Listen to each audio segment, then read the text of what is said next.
संकटाशी सामना करण्यासाठी आम्ही आमची जीवन नौका वादळापुढे ठेवतो. आमची देशभक्ती काय विचारतात, तिरंगा आम्ही आमच्या काळजामध्ये ठेवतो. क्या बात आहे. वीरांचा सन्मान. कीर्ती महान असते. एक चळवळीतलं धगधगतं, दुसरी सुषमा अंधारे म्हटलं तरी चालेल तिला, अशी एक छोटी कवयित्री, व्याख्याती आणि चळवळीतलं परिवर्तन, गैरवर्तनाच्या गालफाडात अशी खनखन वाजवणारी, वीज वाजवणारी अशी तळपती वीज दीप्ती निघते. आपली कविता आणि थोडस राष्ट्राविषयी भाष्य करेल. मधी हॅलो. सर्वात प्रथम आमच्या रानकवीसाठी एकदा जोरदार टाळ्या झाल्या पाहिजे. दादा टाळ्या अशा वाजतात का? अशा वाजतात टाळ्या? जोरात टाळ्या वाजल्या पाहिजे. खरंच आज येथे आपण सर्व या सुंदर अशा कार्यक्रमासाठी एकत्रित आलो आहोत आणि या कार्यक्रमाचे आमचे अध्यक्ष सीताराम सर खरंच खूप ग्रेट व्यक्तिमत्व आहे. या कार्यक्रमाचे ज्यांनी खूप छान असे आयोजन केले त्या आयोजकांसाठी एकदा जोरदार टाळ्या झाल्या पाहिजे. दादा ओव्हाळ सरांची काही कविता आहे हो, किती छान पद्धतीने ओव्हाळ सरांनी ती कविता मांडली. त्यांच्यासाठी एकदा जोरदार टाळ्या झाल्या पाहिजे. हे बघा कार्यक्रम खूप छान आहे, टाळ्यांची कमी झाली नाही पाहिजे. माझे नाव प्रिया नव्हते, मी 8वीत शिकते.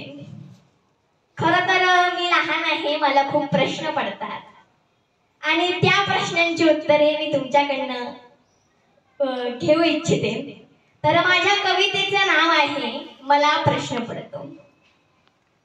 मला प्रश्न पडतो, आपले सरकार शिक्षण व खाण्यापिण्याच्या वस्तूंवर GST रूपाने टॅक्स लावते, तरीही जनता गप्प का, असा मला प्रश्न पडतो. मला प्रश्न पडतो, आपल्या सरकारने सरकारी कंपन्या विकून बेरोजगारांच्या नोकऱ्या संपविल्या. आपल्या सरकारने सरकारी कंपन्या विकून बेरोजगारांच्या नोकऱ्या संपविल्या. अहो हक्काची पेन्शन संपविली, तरीही जनता गप्प का, असा मला प्रश्न पडतो. मला प्रश्न पडतो, आपल्या सरकारने उद्योगपतींचे करोडोचे कर्ज माफ केले. आपल्या सरकारने उद्योगपतींचे करोडोचे कर्ज माफ केले, तर रात्रंदिवस शेतात राबणाऱ्या शेतकऱ्याचे का नाही, असा प्रश्न मला पडतो. मला प्रश्न पडतो, आपल्या सरकारने लाडकी बहीण लाडका भाऊ योजना आणली, तर लाडका भाचा आणि भाची KG to PG सर्व फ्री शिक्षण मोफत योजना का नाही आणली, असा मला प्रश्न पडतो. मला प्रश्न पडतो, जिला भारत मातेचा दर्जा दिला, तिला 1500 रुपये भिकेसाठी धावपळ करण्यास का भाग पाडल्या जाते, असा मला प्रश्न पडतो. मला प्रश्न पडतो, 1500 रुपये खात्यात जमा होणार, तर इथली प्रत्येक स्त्री मुख्यमंत्र्याची लाडकी बहीण होते. 1500 रुपये खात्यात जमा होणार म्हणून इथली प्रत्येक स्त्री मुख्यमंत्र्याची लाडकी बहीण होते. तर डॉक्टर बाबासाहेब आंबेडकरांनी हिंदू गोडबील घेऊन त्यांनी जीवन व्यवस्थेच्या गुलामगिरीतून आपल्याला मुक्त केले, तर ही लाडकी बहीण बाबासाहेबांना का बैमान होते, असा मला प्रश्न पडतो.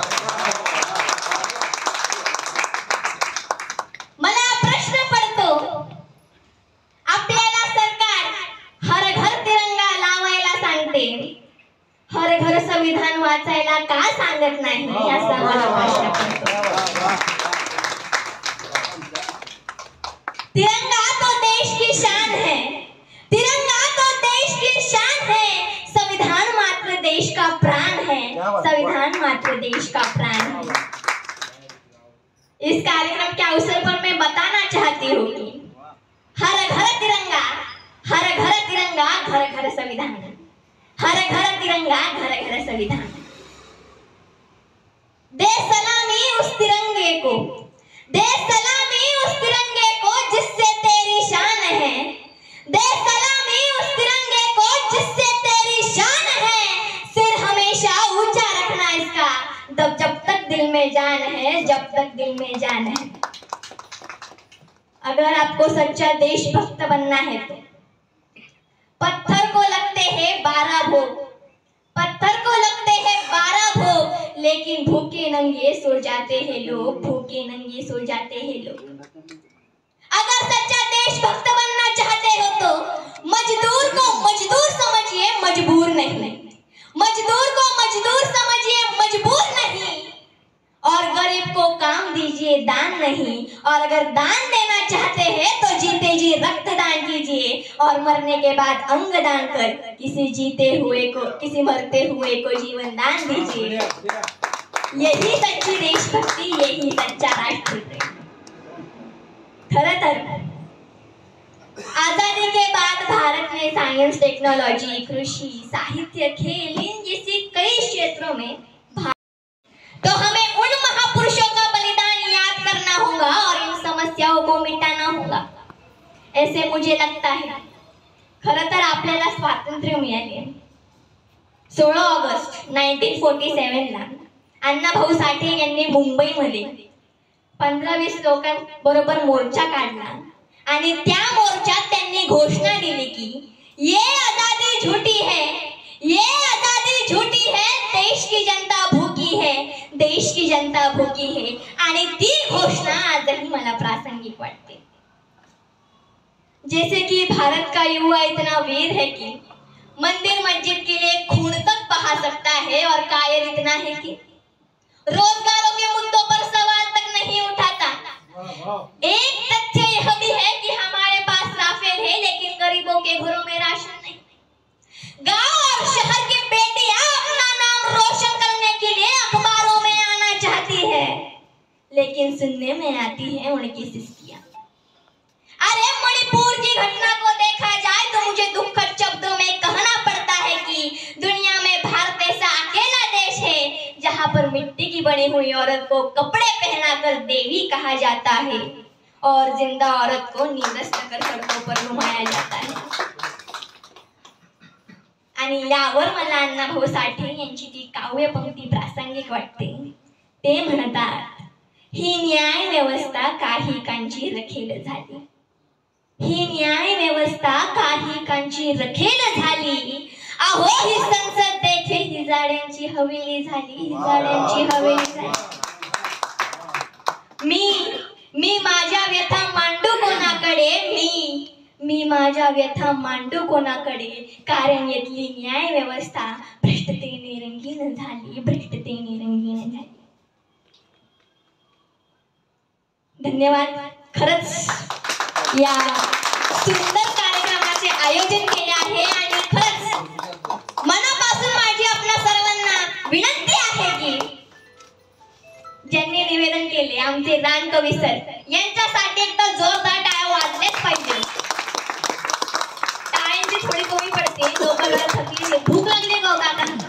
नाही ना, मग टाळ्या वाजवा जोरात। थँक्यू। प्रियाचा सत्कार करावा सरांनी। वास्तववादी आणि खूप छान तू म्हणलंस। तिच्याविषयी 2 ओळी आहेत सर। कशी सुतते कविता प्रियाला विचारा, कशी सुतते कविता प्रियाला विचारा, तिच्या नावावर व्हावा कवितेचा सातबारा। देशाचा सातबारा तो होणारच आहे, पण तिचा कवितेचा सातबारा आपण तिला दिला पाहिजे। ही दुसरी सुषमा अंधारे मला दिसते, लक्षात घ्या विचारपूर्वक। आणि ती आज ना उद्या लाल दिव्याच्या गाडीत हिंडणारी मुलगी आहे आणि असे विद्यार्थी माझ्याकडे भरपूर आहेत। आणि तिला मी एका कार्यक्रमात पाहिलं, तिथं पाहिल्यानंतर ती म्हणली सर कुठेही कार्यक्रम असा माझ्या बाबांना घेऊन, त्यांचे बाबा सुद्धा आलेले नक्ते सर उभे राहा, तुमचाही सत्कार होणार आहे या, कारण असं कन्यारत्न जन्माला तुम्ही घातलाय त्यामुळे तुमचाही सत्कार होतोय, सरांचाही सत्कार करावा. आठवतो का प्रिया प्रिया त्यावेळेस प्रिया. प्रियाचं आहे. जेव्हा तिचं कधी लग्न होईल त्यावेळेस ते विचार तुमच्या मनामध्ये नक्की येतील. पाठवणी तुझी करताना डोळे भरून येतात सर, पाठवणी तुझी करताना डोळे भरून येतात. तुम्हाला पण मुलगी, पाठवणी तुझी करताना डोळे भरून येतात. अजूनही कळलं नाही मला मुली कधी मोठ्या होतात. आणि तेव्हा जर आपण निरोप देतो ना, ती मैत्री फक्त बाप लेकीमध्येच असते, दुसरी कोणामध्ये नसते. कारण ते बापाला आई त्या लेकीमध्ये दिसत असते. जीव लावा त्याला, खूप मोठी होती. धन्यवाद. स्वातंत्र्य मिळालेलं आहे तर आपण त्या स्वातंत्र्याचा उपयोग कसा केला पाहिजे हाही तितकाच महत्वाचा भाग सरांनी आपल्या कवितेमध्ये मांडला. त्यानंतर पुढे कुमारी प्रिया नब्दे, 8वीची विद्यार्थिनी. काय मित्रांनो, एक छोटीशी मुलगी आज इथे येऊन आपल्या सगळ्यांना मंत्रमुग्ध करून गेली आणि एक प्रश्न, तिला पडलेले प्रश्न आपल्या समोर मांडले सर, आहे की नाही. ती एवढीशी मुलगी, तिने आपले प्रश्न कसे मांडले जे आपल्याला सुद्धा कधी पडले नसतील. आणि त्या 8वीच्या मुलीने प्रश्न मांडले. सरांनी जसं म्हटलं की ती उद्याची सुषमा अंधारे आहेत. तिच्या भाषणामधून मराठीचं प्रभुत्व, हिंदीचं प्रभुत्व, इंग्रजीचं प्रभुत्व आणि तिच्या शब्दलय फेकण्याची हे भाषा शैली ही किती सुंदर तिने मांडलं. आणि तिला जर 8वीत हे प्रश्न पडत असतील तर आपण भारत देश नक्कीच एक चांगल्या पद्धतीने पुढे जातोय, हे माझ्या मनात कुठलीही शंका नाही मित्रांनो, कुठलीच शंका नाही माझ्या मनामध्ये. त्यानंतर मला पडलेले प्रश्न म्हणजे तिने अनेक पद्धतीने मांडलं की 1500 रुपये मध्ये मुख्यमंत्र्याची लाडकी बहीण होते आणि ज्या बाबासाहेबांनी भारताचं संविधान लिहिलं, आज भारताचं संविधान लिहून 26 नोव्हेंबर 1950 ला लागू झालं. आज 75वा संविधान महोत्सव आपण करतोय. म्हणजे भारताचं संविधान लिहून त्या बाबासाहेबांनी आपल्यावरती, आपल्या प्रत्येक मानवावरती एवढे उपकार केले. ते हिंदू कोड बिल लिहिणारे बाबासाहेब आजच्या महिलेला, आजच्या स्त्रीला का दिसली नाही? प्रश्न आहे ना, का दिसली नाही तिला? हे खूप मार्मिक होतं. आणि खरं माझ्या मनात शंकाच नाही की उद्याचा भारत कसा असेल. उद्याचा भारत असा असेल आणि तो नक्कीच क्रांतीच्या स्वरूपामध्ये, त्या मुलीच्या स्वरूपामध्ये असेल. तिच्या वडिलांचंही खूप आभार, जे आज ती 8वीला असताना जर तिच्या मनामध्ये एवढे जर तिचे वडील, तिचे आई वडील दोघेही जर हे करत असतील तर खरोखरच मी त्यांना सलाम करतो. त्यानंतर पुढे योगिता कोठेकर मॅडम. त्याच्यामध्ये उलटा क्रमांक नेहमी सांगायचा असतो म्हणजे पहिल्याची उत्सुकता वाढते. जनाबापू पुणेकर, त्यांच्यासाठी एकदा जोरदार टाळ्या वाजवा.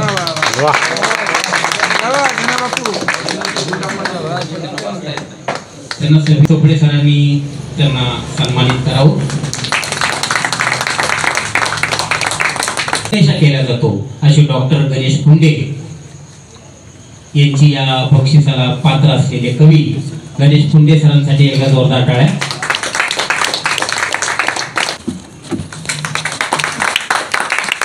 महिलांना आरक्षण 50% आहे. 1500 चालू झालेलेच आहे. 3000चा हप्ता खात्यावर पडलेला आहे. अशा आमच्या भगिनी योगिता कोठेकर या बक्षिसात पात्र झालेल्या आहेत. त्यांनी त्याचा स्वीकार करावा.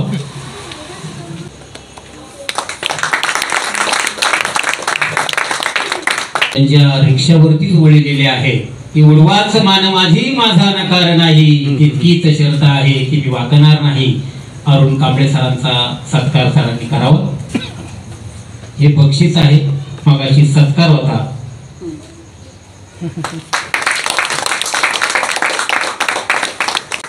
तर जन्मापासून मरेपर्यंत ज्यांनी वशिला लावला नाही, कुठं अर्ज केला नाही, कुठं कर्ज काढलं नाही, असे वशिलाकार दत्तू ठोकळे मनाने मोकळे त्यांना संविधान भेट देण्यात येते, त्यांनी त्याचा स्वीकार करावा.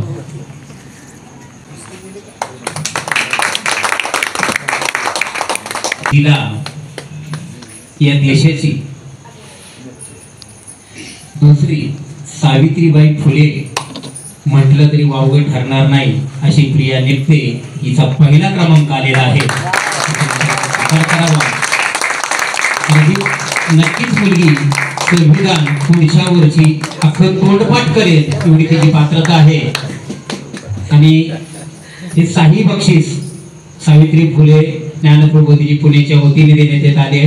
लडके सर आणि टोपले सरांनी हा त्याचा निकाल काढलेला आहे आणि तो माझ्याकडे दिलेला आहे. तर सर्वांचं अभिनंदन. आता प्रिया बाळांनी इथंच थांबायचं आहे कारण सरांचं समारोपाचं 2 मिनिटाचं झालं की तुला राष्ट्रगीताने समारोप करायचं आहे. कारण देशाची सगळी धुणा आम्ही आता तुझ्या हातात देणार आहोत कारण आमचा आता वय झालेला आहे, आम्ही वयाच्या पलीकडे चाललेलो आहे. तर तरुणांनी विचारपीठाचा आभार काय मानणार नाही का तुम्ही माझे साथ. व्यासपीठ खऱ्या अर्थानं आज कवितेला उज्ज्वल भविष्य आहे. या मुलीनं जेव्हा अशी अप्रतिम अशी कविता सादर केली आणि खऱ्या अर्थानं विद्रोह कसा असतो, जनतेच्या हक्कासाठी खऱ्या अर्थानं लढा कसा द्यायचा आणि कसा लेखणीतून समोरच्याला घाम आणून सोडायचा याचं अप्रतिम उदाहरण या मुलीनं दिलं. त्याबद्दल मनपूर्वक तिचे अभिनंदन करतो आणि माझ्या कवितेला सादर करतो. कवितेचं शीर्षक आहे तिरंगा बोलतो. मीच तिरंगा बोलतोय आज, मीच तिरंगा बोलतोय आज, तुम्ही कामच करत नाहीत असं म्हणायचं नाही साहेब आम्हाला. मीच तिरंगा बोलतोय आज, तुम्ही कामच करत नाही असं म्हणायचं नाही साहेब आम्हाला. उलट तुम्ही खूप काम करता, उलट तुम्ही खूप काम करता, जनतेसाठी नाही स्वतःसाठी करता. उलट तुम्ही खूप तिरंग्याचा आपला मान राखूया.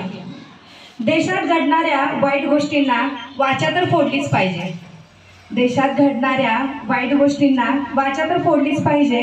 खून, बलात्कार, मारामारी, चुकीच्या गोष्टींना विरोध मात्र आपल्या प्रत्येकाकडून झालाच पाहिजे.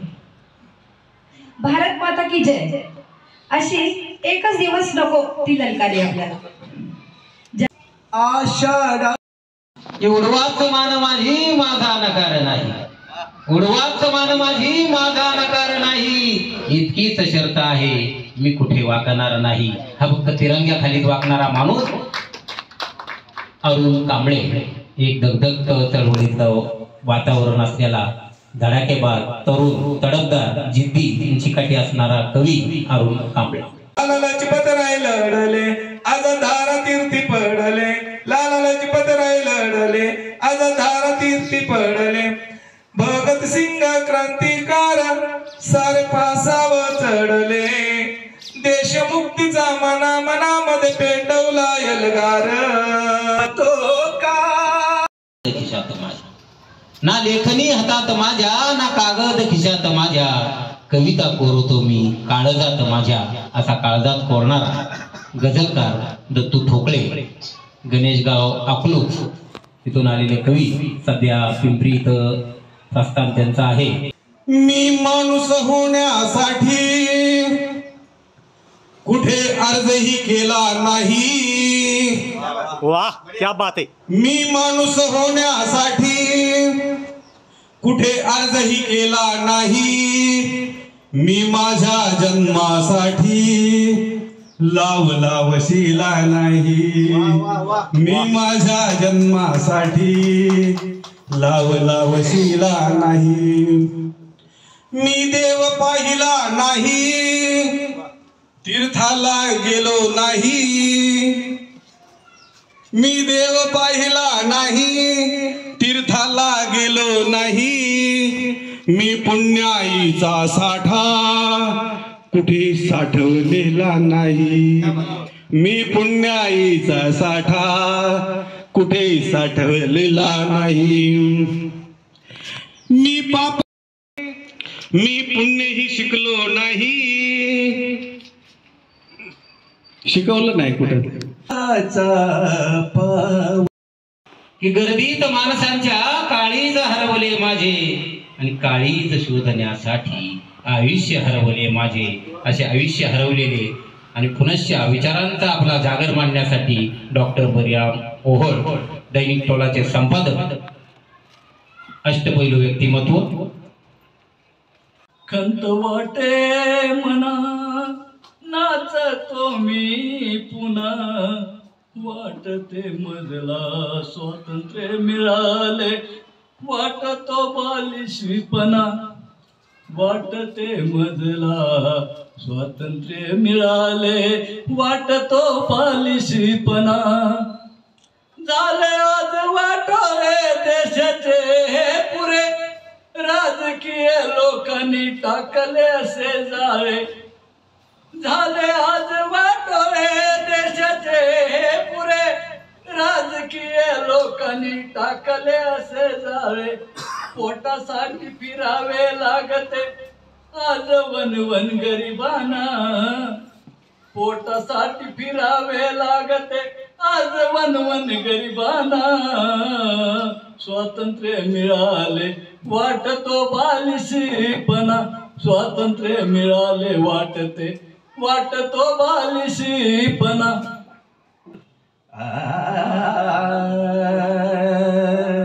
गुजराती कुणी बंगाली हातात हात घेऊ, मिळून मिसळून राहू सारी एकमुखाने गाऊ. वंदे मातरम वंदे मातरम वंदे मातरम वंदे मातरम. माझ्या कवितेचं शीर्षक आहे कोहिनूर हिरा. वाह. ये महामानवा आयुष्यभर झिजलास, ये महामानवा आयुष्यभर झिजलास. चंदना परी उपेक्षेचं जगणं जगताना, कधी मान अपमान झेले कौतुका परी. ये महामानवा आयुष्यभर झिजलास, चंदना परी उपेक्षेचं जगणं जगताना, कधी मान अपमान झेलले कौतुका परी. अंधारलेल्या वाटेवरून आयुष्याची दिशा चाचपडताना, घरात दाराची पर्वा न करता माणूसपणाच्या हक्कासाठी झगडलास अहोरात्र. माझ्या कवितेचे शीर्षक आहे शहादत. जय हिंदची गर्जना पडता कानी, जय हिंदची गर्जना पडता कानी, अभिमानाने फुलते छाती. सह्याद्रीच्या कुशीत जन्मला त्याला कुणाची भीती. देशासाठी जीवन समर्पित, देशासाठी जीवन समर्पित, त्यांना काव्यमालाही अर्पिते. अशा शूरा मी वंदिते, भारत मातेच्या वीरा मी वंदिते. दिवाणी हसतात कैक दिवाने, काय केले म्हणे त्या भीमाने. हसतात कैक दिवाने, काय केले म्हणे त्या भीमाने. अरे अज्ञानाच्या पायी आम्हाला काही माहीतच नाही. केलं मातीचं सोनं भीमानं, केलं मातीचं सोनं भीमानं. त्याला होऊ नको बैमान, तुला माणूस केलं भीमानं. क्या बात. माझी पुढची रचना आहे. माझ्या कवितेचं शीर्षक आहे.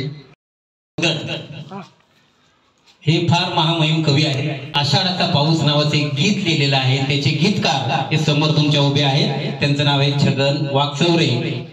ते त्यांच्या गीतात असं म्हणतात, आठवतो का सखे तुला तो आषाढाचा पाऊस होता. आठवतो का सखे तुला तो आषाढाचा पाऊस होता.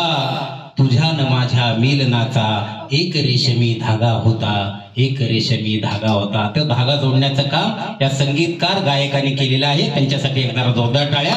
त्याची एक झलक पहिली ऐकावी सर्वांना आणि तुमची कविता सादर करा. अविरत प्रवास हा जीवनाचा चाललेला, अविरत प्रवास हा जीवनाचा चाललेला, एक थांबा इथे अंतिम हा बांधलेला. अविरत प्रवास हा जीवनाचा चाललेला, एक थांबा इथे अंतिम हा बांधलेला. प्रेक्षणीय धराही प्रेक्षणीय धरा ही ख्या डोळ्यात साठवून जायचे आपल्याला सगळ्यांना सोडून हे जग काय असेल ते डोळ्यात साठवून घ्या. ही धरती म्हणजे प्रेक्षणीय स्थळ आहे. गोवा काश्मीर उठून आखी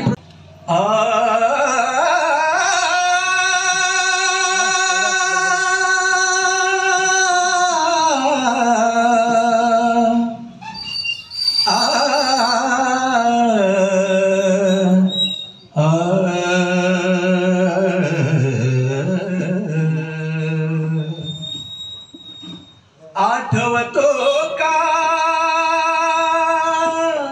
सखे तुला तो आषाढाचा पाऊस होता तुझ्याने माझ्या प्रीती मधला एक रेशमी धागा होता तो का इतिहासाच्या पानोपानी छिडकाव रक्तांचे आपण जर पाहिलं तर इतिहासाच्या पानोपानी छिडकाव रक्तांचे क्रांतीवीरांच्या तोंडातून बोल स्वातंत्र्याचे क्रांतीवीरांच्या तोंडातून बोल स्वातंत्र्याचे मनात घुमते स्वातंत्र्य मनात घुमते स्वातंत्र्य आणि बलिदानाचा एकच नारा मनात घुमते स्वातंत्र्य आणि बलिदानाचा एकच नारा प्रत्येकाच्या अंगात शिरला स्वातंत्र्याचा एकच वारा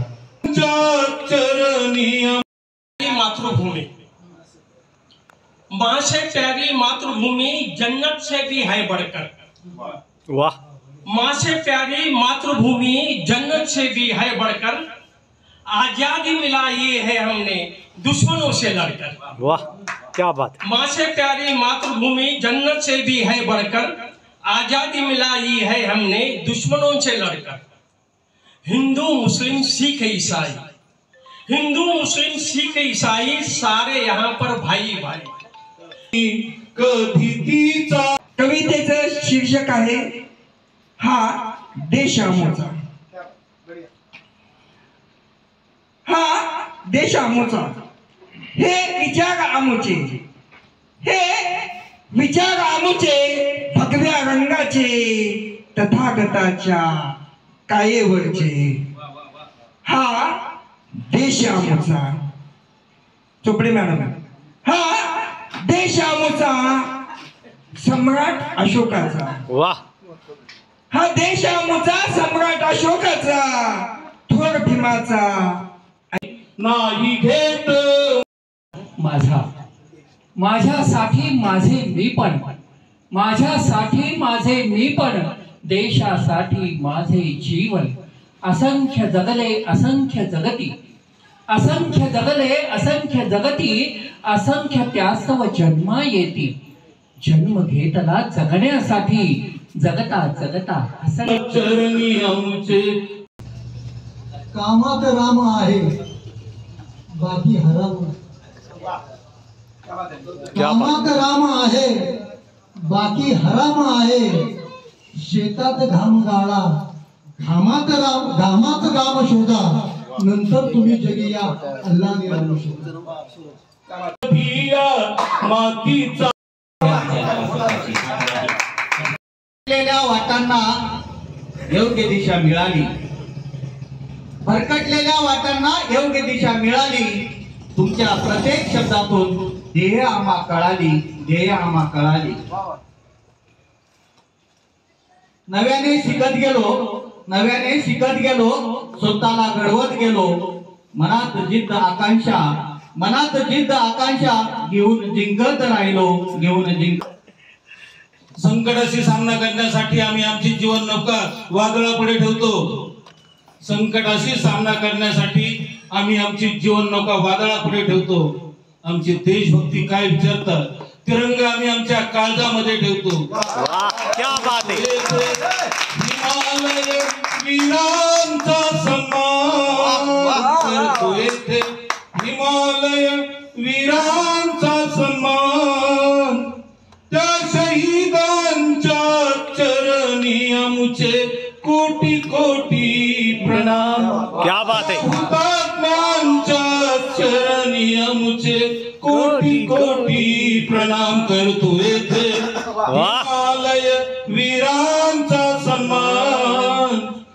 शहीदांच्या चरणी आमचे कोटी कोटी प्रणाम. पारतंत्र्याच्या बेडीत होती भारत माता. करतो येथे हिमालय वीरांचा सन्मान. त्या शहीदांच्या चरणी आमचे कोटी कोटी प्रणाम. कित्येकांनी झेलली आपल्या छातीवर गोळी. रक्तात न्हाऊन निघाली स्वातंत्र्याची होळी. नाही ढळू दिला कधी या मातीचा स्वाभिमान. त्या शहीदांच्या चरणी आमचे कोटी कोटी प्रणाम. करतो येथे हिमालय वीरांचा सन्मान. त्या शहीदांच्या चरणी आमचे साठी ज्याने जलभर झिजवली काया. मला मोठे करण्यासाठी ज्याने जलभर झिजवली काया. शेवटपर्यंत नाही कळली मला माझ्या बापाची. त्या कवितेने महाराष्ट्र काही दिवस वेळ लागलं. शब्द तेच आहे. एक दिवस देशासाठी हा भव्य काव्य महोत्सव या ठिकाणी आयोजित केला. त्या काव्य महोत्सवासाठी आजच्या कार्यक्रमाचे अध्यक्ष प्राध्यापक संदीप चोपडे सर, त्याचप्रमाणे आजच्या कार्यक्रमाचे आयोजक सीताराम नरके सर यांनी मला या ठिकाणी बोलवलं. माझं 15 ऑगस्टच्या स्वातंत्र्य दिनाच्या सर्वांना शुभेच्छा देतो आणि या ठिकाणी थांबतो. धन्यवाद. खूप छान वाटलं साहेब. ज्या कॉलेजचं तुम्ही नाव सांगते त्या कॉलेजचं मी विद्यार्थी आहे. प्राचार्य होते, गाडवे साहेब तिथं होते आणि मला शिकवलं होते प्राध्यापक रामकृष्ण बोलत. तुम्ही जागे करून दिलेत. धन्यवाद. संकटाशी सामना करण्यासाठी आम्ही आमची जीवन नौका वादळापुढे ठेवतो. संकटाशी सामना करण्यासाठी आम्ही आमची जीवन असले तर कवितेला खऱ्या अर्थाने अर्थ आला.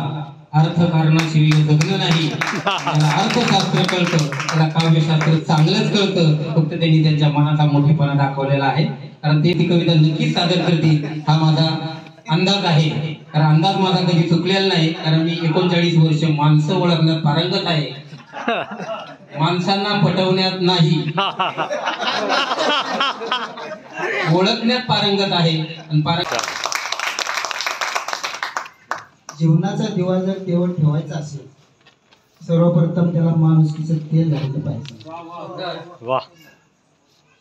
सीताराम नरके सरांनी या कवी संमेलनामधून एक माणूस जोडण्याचं फार मोठं काम केलेलं आहे. देश सेवा करून, पोलीस सेवा करून आज ते कवीच्या माध्यमातून, कवी संमेलनाच्या माध्यमातून असे माणसं जोडतायत. तुमचा देहाकार पुतळा ज्योतिराव आज राजधानीच्या गर्भागारात थाटानं उभा राहिला. आनंद वाटला. टाळ्यांनी गजरलेली भाषणं, हार तोऱ्यांची राशी हे तुमच्या समाजाला प्रोत्साहन. वृत्तपत्रातून फोटो, स्फुटे इत्यादी हेही आनंददायकच आहे. ज्योतिराव परवडत नसले तरी पुतळे म्हटलं विटंबना. मी माझ्या कवितेची वही घेऊन जाईन सरणावरती. मी माझ्या कवितेची वही घेऊन जाईन सरणावरती आणि माझी एक तरी कविता मी माझ्या मरणावरती. कारण मी मेलो की माझा मेंदू म्हणजे माझ्या कवितेची वही आहे. मला कधी कागद लागत नाही, पेन लागत नाही. माझ्या कविता सगळ्या पाठ आहेत, लोकांच्या सुद्धा पाठ आहेत. त्यामुळे माझी कवितेची वही मृत्यूच्या ठिकाणी गेल्यानंतर माझा जेव्हा तुम्ही प्रथम दिन, तृतीय दिन करता तेव्हा माझ्याच कविता वाचताना मला अर्पण करता, त्यासाठी तुम्हाला धन्यवाद. मी कुठे गेली ती पुण्याची वृक्षवेली. पुन्हा कसं आहे सर, आत्ताच मी पाहिलेलं, मी पुण्यात पायी आणि सायकलवर जाणारा व्यक्ती खेड शिवापूरला राहायचो. कुठे गेली ती पुण्याची वृक्षवेली, उंच उंचा पताका दिसते व नरशी पहावे. अहो खरंच त्या काळी होती पुण्यात निसर्ग यात्रा. खरंच त्या काळी होती पुण्यात निसर्ग यात्रा. पुण्यात आहे आता नुसती कचरा कुंडींची जत्रा. पुणे म्हणतात शिक्षणाचे माहेरघर. पुणे म्हणतात शिक्षणाचे माहेरघर. ते भरली आता पैशाचे बाजार घर. कशी दिसेना ती पुण्याची पुण्याई जिथे जिजाऊ मातेने गायली अंगाई. पुण्यात आहे मेनका रंभा उर्वशींचा बाजार. तुमचं आरोग्यशास्त्र तिथं पडतं कामी की पुण्यात आहे मेनका रंभा उर्वशींचा बाजार. लावला त्यांनी कित्येकांना एक सागर. नाही तळातल्या गणपतीला भक्तांच्या रांगा. मला कोणत्या देवाविषयी नाही, मी नास्तिक माणूस आहे पण मी देवाविषयी चांगले म्हणतो की नाही तळ्यातल्या गणपतीला भक्तांच्या रांगा, पण इंग्रजी चित्रपटांना मोठमोठ्या रांगा. म्हणून सांगावा धाडतो माझ्या सर्व कवी सवंगड्यांना, आपलं थेट शिवापुरतं शिवार बरं आहे रे, आपलं थेट शिवापुरतं शिवार बरं आहे. ज्यांनी आपल्याला सहन केलं, कारण तुमच्या सगळ्या आयुष्याची चोपडी ज्यांनी तयार केली त्यांचं आडनाव चोपडे आहे, नाव संदीप आहे. कारण माझ्या 3 नंबर भावाचे नाव संदीप आहे, माझं नाव जगदीप, दुसऱ्या भावाचं नाव प्रदीप, तिसऱ्या भावाचं नाव ज्ञानदीप आणि 4थ्या भावाचं नाव अशोकदीप आहे. तसेच आमचे तिसरे बंधू संदीप चोपडे. 2 मिनिटाचं स्पीच दिलं तिने, ते आपण बघितलं.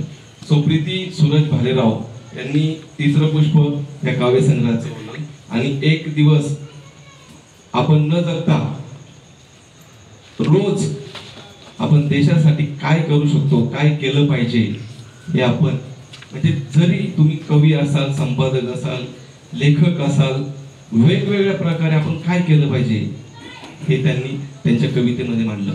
आणि एक दिवस न करता हे 365 दिवस कसं केलं पाहिजे हे खूप महत्वाचं त्यांच्या कवितेमधून हे झालं. त्यानंतर श्री अरुण कांबळे सर, क्रांतीचा एल्गार, तो तर जबरदस्तच होता. क्रांतीचा एल्गार सरांनी खूप चांगल्या पद्धतीने मांडला आणि सुंदर पद्धतीने क्रांती कशी. तसं तर हा ऑगस्ट महिना आमच्या दुनगाव सरांनी सांगितलं, ऑगस्ट महिना हा क्रांतीचा महिना आहे आणि प्रत्येकाने आपल्या भारतासाठी, देशासाठी कुठल्या प्रकारे काय केलं पाहिजे या कवितेमध्ये क्रांतीचा एल्गार सरांनी खूप छान पद्धतीने मांडला. त्याच्यामध्ये उलटा क्रमांक नेहमी सांगायचा असतो म्हणजे पहिल्याची उत्सुकता वाढते. जनाबापू पुणेकर त्यांच्यासाठी एकदा जोरदार टाळ्या वाजवा.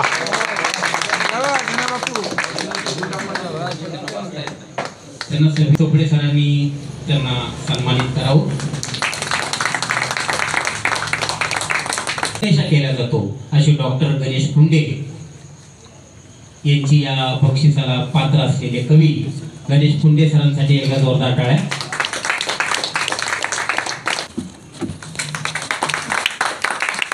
महिलांना आरक्षण 50% आहेच, 1500चं चालू झालेलेच आहे, 3000चा हप्ता खात्यावर पडलेला आहे. अशा आमच्या भगिनी योगिता कोठेकर या बक्षिसात पात्र झालेल्या आहेत, त्यांनी त्याचा स्वीकार करावा.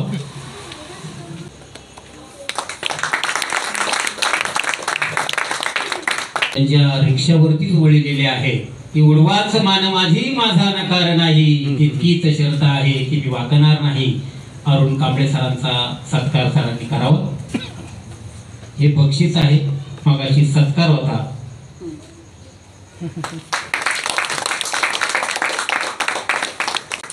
तर जन्मापासून मरेपर्यंत ज्यांनी वशिला लावला नाही, कुठं अर्ज केला नाही, कुठं कर्ज काढलं नाही, असे वशिलाकार दत्तू ठोकळे मनाने मोकळे त्यांना संविधान भेट देण्यात येते, त्यांनी त्याचा स्वीकार करावा.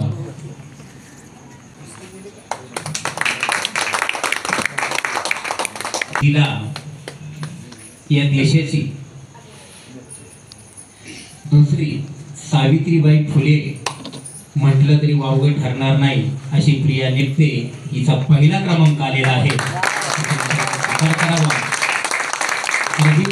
नक्कीच मुलगी संविधान पुढच्या वर्षी अख्खं तोंडपाठ करेल एवढी तिची पात्रता आहे.